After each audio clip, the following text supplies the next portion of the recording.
É muito natural, quando a gente começa a procurar referências no mundo empresarial, a gente sempre procura referências das pessoas que deram certo. Flávio Augusto, Camila Farani, Oprah Winfrey, Bill Gates, Steve Jobs, a gente sempre olha para essas grandes personalidades e fala assim, quero ser como eles. Por quê? Porque a maior parte das pessoas não chega lá. A maior parte das pessoas não tem grandes impérios, seja porque ele ruiu antes de virar um império, seja porque a própria pessoa não teve equilíbrio emocional para poder lidar com o império. Então, hoje a gente vai aprender um pouquinho sobre Mr. Selfridge, que também tem uma série no Netflix muito boa, um pouco romântica, vai. Ele não conta toda a verdade sobre a história do Mr. Selfridge. E aqui eu quero apresentar pra você o que aconteceu na vida dele que a gente pode aprender para não fazer.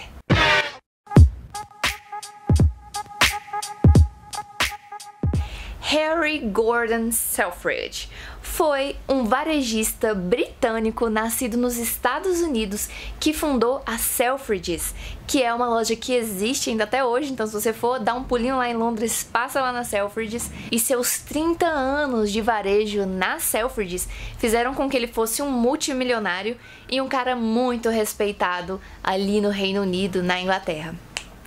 A história real, aqui eu vou trazer pra vocês somente a história real de Mr. Selfridge, que pode ser encontrada lá no documentário, mas lá tem algumas partes que não aparecem, então vou contar a verdade aqui pra vocês, nua e crua. Mr. Selfridge foi um cara que teve uma longa experiência em uma loja de departamento nos Estados Unidos. Ele começou como uma pessoa do operacional bem simples e subiu de cargo até ser um diretor executivo extremamente respeitado e muito poderoso lá dentro.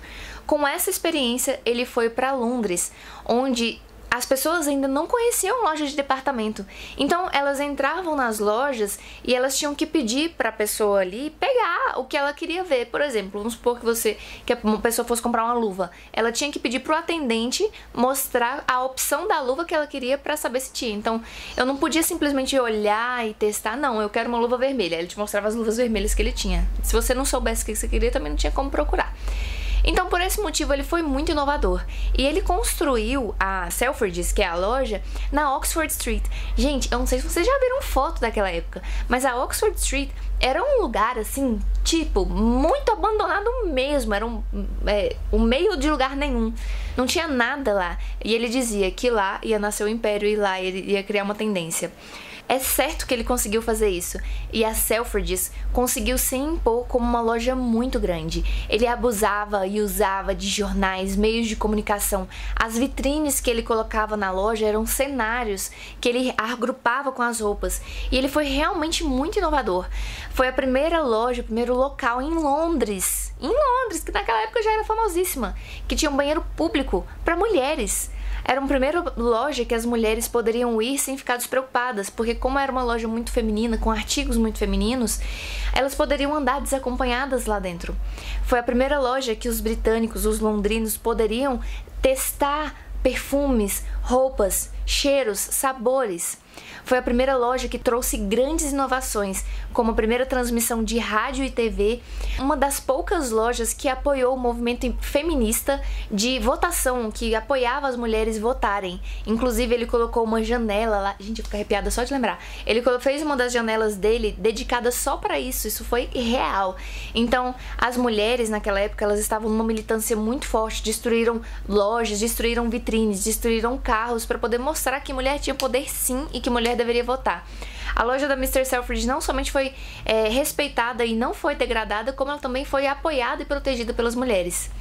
E aí começam algumas incoerências bem tensas. A primeira coisa é que, apesar de apoiar o movimento feminista e Mr. Selfridge realmente se posicionava dessa forma, ele não aceitava, por exemplo, que seu filho, Gordon Selfridge Jr., se casasse com uma das funcionárias da empresa. Inclusive, quando ele se casou, ele nunca mais conversou com o pai. Uma das outras incoerências do Mr. Selfridge é que, apesar de ser um cara com uma intelectualidade e um conhecimento muito vasto, quando foi chegando ao final de sua vida, ele começou a perder tudo que ele tinha.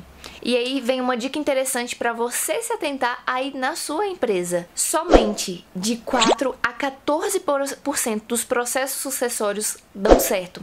Isso quer dizer que entre 80% e 90%, mais de 90% das empresas que hoje estão na mão do dono original, assim que elas passarem pelo processo de sucessão, quase 90% delas tendem a falir. Foi diferente com o Mr. Selfridge porque em algum momento da vida dele, ele trouxe um grupo de investidores que tomou mais de 50% da empresa dele e conseguia dominar as ações, as escolhas ali dentro da Mr. Selfridge. Só que o próprio Mr. Selfridge, ele foi expulso da sua loja, assim como Steve Jobs em uma determinada época. Só que diferente do Steve Jobs, que conseguiu construiu a Pixar, né, e depois voltou para a Apple como um super empresário, o Mr. Selfridge caiu nos vícios. Então ele foi uma pessoa que começou a abusar de álcool, começou a gastar tudo em poker, em mulheres, e de repente ele morreu sendo mendigo na porta da Mr. Selfridge. Ele foi enterrado, só que com pouco reconhecimento, e hoje, no século XXI, a gente fala de grandes personalidades da época dele, mas a gente não fala dele. Se não fosse o bilionário, essa recém-compra feita por esse multibilionário aí que comprou a Mr. Selfridge, inclusive tem um dedinho dele ali no documentário da Netflix. Se não fosse por isso, talvez a gente nem estaria falando dele hoje, mas é uma tensão que eu trago pra você, e isso pode acontecer sim dentro da sua empresa. Então a dúvida é, como não ruir o meu próprio império, sendo que existe uma probabilidade altíssima de mais de 70%, 80% que a minha empresa vá à falência depois que eu passar ela para outro dono? Bem, primeiro é ter uma empresa e não pessoas. A maior parte dos empresários tem a empresa completamente centralizada em si e não delega processos, não tem uma estrutura de delegação, não tem um sistema funcionando dentro da empresa, não tem uma estrutura que funcione sem a presença dele. Então invista em consultorias, invista em conhecimento, invista no que você precisar para criar um modelo de negócio que funcione sem a sua presença. Isso vai fazer não somente que você tenha muito mais leveza para gerir os seus negócios agora, como também vai fazer ter uma alta probabilidade que o seu negócio perdure independente de você estar lá gerindo ele ou ser outra pessoa gerindo ele, porque tem um modelo de negócio, um modelo de tomada de decisão, e a seu DNA, a sua digital vai continuar aí nesse legado que é a sua empresa.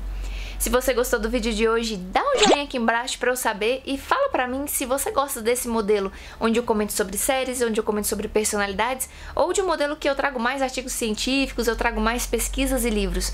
Conta pra mim, porque dessa forma eu consigo fazer vídeos pra vocês do jeito que vocês gostam. Um abraço pra vocês e até o próximo vídeo.